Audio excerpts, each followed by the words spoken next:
त्या संदर्भात मीटिंग घेतली आहे. मग ह्याचं काहीतरी एकदा त्याचं टर्मिनेट करून तुम्ही दुसरा माणूस तर नेमा. कधी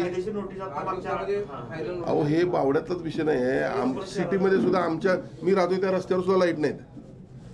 कळलं का? म्हणजे लाईट कुठं नाहीत हा माझ्याकडे किंवा शहरातल्या सगळ्या लोकांचं सामान्य आहे. तर त्या लाईट लागल्या पाहिजेत ना. किती दिवस या विषयावर चर्चा करणार आपण?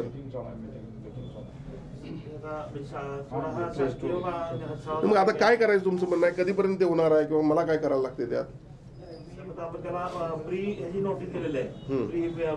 किती दिवसाची नोटीस? किती दिवसाची नोटीस आहे? 8 दिवसाची नोटीस आहे. बरं मग कधी दिलेली नोटीस?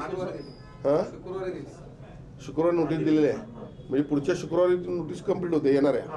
म्हणजे 20 तारखेला तुम्हाला फायनल त्यावरती नोटीस देणार.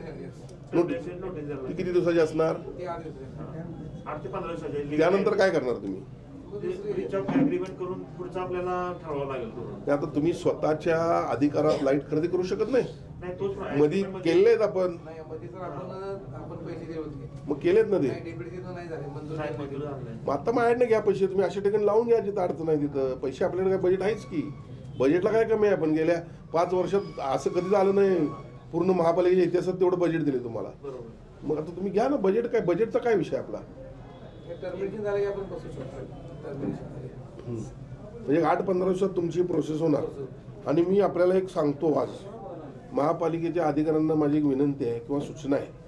ज्या माझ्या बैठकीत ज्या काही गोष्टी ठरलेल्या आहेत त्या गृहीत धरून कोणी जायचं नाही. त्याचं नोटिंग झालं पाहिजे. त्याच्यावरती निर्णय झाला पाहिजे. त्याच्यावरती पुढं जे काय असेल ती प्रक्रिया सुरू झाली पाहिजे. नाही तर उगीच तुमचा आमचा वेळ वाया घालवायचा नाही. त्या पद्धतीनं तुम्ही जे काय ते नोटिंग करून घ्या. या बैठकीतला निर्णय आणि त्या पद्धतीने त्याचं काम झालं पाहिजे. काही दिवसांपासून विकास. बाळ फ्रीजमधून श्रीखंड काढ ना. आम्ही पूर्वी घरीच बनवायचो श्रीखंड. त्याची चवच वेगळी होती. आता काय सगळं रेडीमेड. आजी हे श्रीखंड खाऊन बघ. आज तुझ्या आईनं घरीच बनवलं की काय?